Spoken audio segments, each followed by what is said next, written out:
veille à mettre en place l'atmosphère de l'intégrité financière.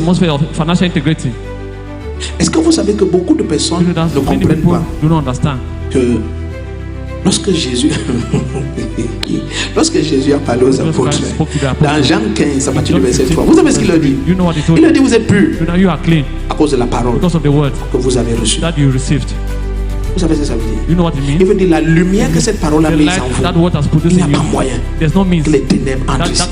Ce que vous avez accepté là, jusqu'à ça, c'est immense. Mon Dieu, c'est ça la puissance de la parole. Ton amen ne m'a pas plu. Amen.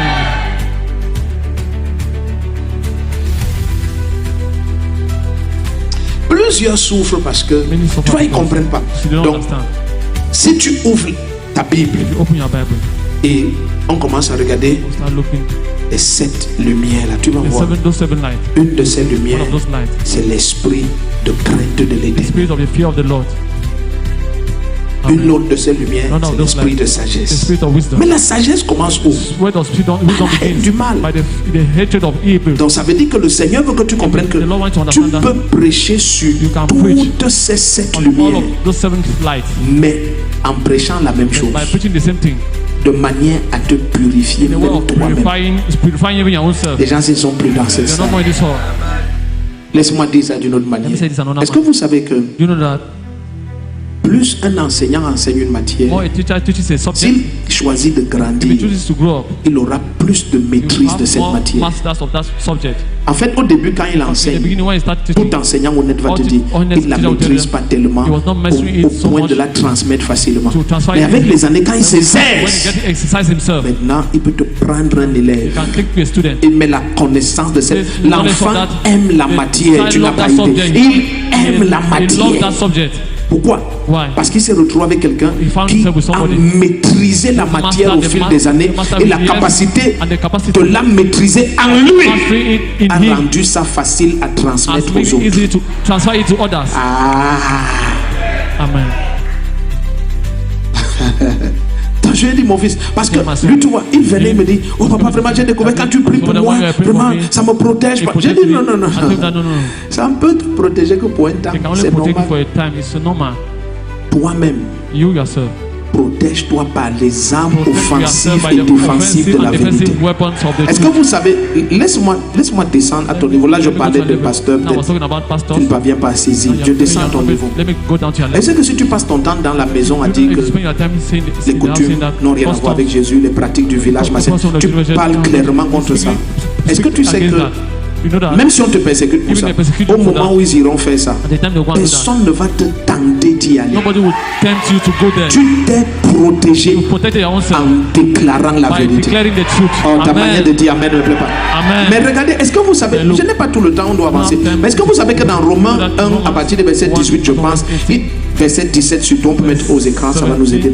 Il dit, la colère de Dieu se révèle du ciel depuis du ciel contre tous ceux qui gardent injustement la vérité captive. Donc il y a des gens qui gardent la vérité captive. Il dit, en effet, la justice de Dieu s'y révèle par la foi. Ok, allons-y, verset 18, quelqu'un va nous dire où ça se trouve. Descendons, voilà, c'est ça.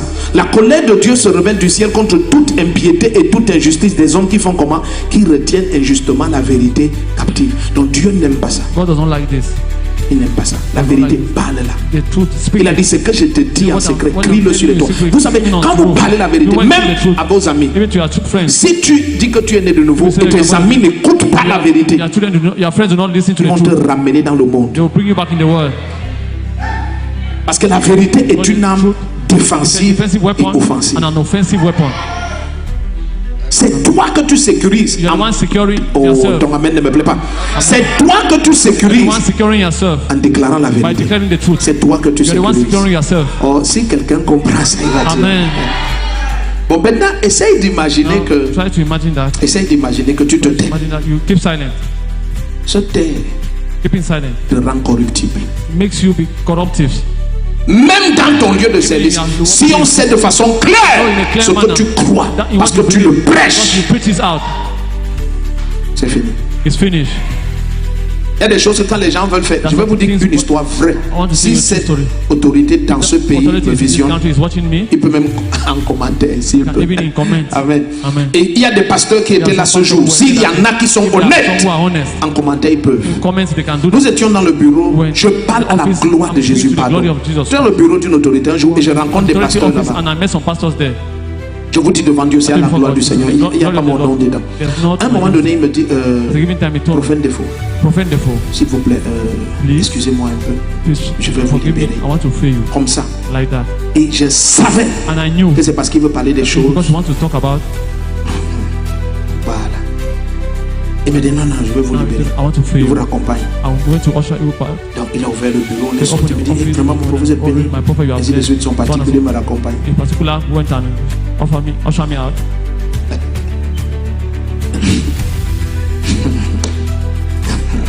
Les choses qu'il voulait partager, c'était la corruption.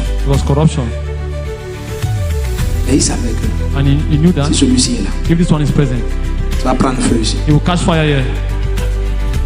C'est ta sécurité. Quand les gens s'ils ne sont pas dans cette salle, c'est ta sécurité. Step out. Mais si tu te tais, tu auras des tentations inutiles.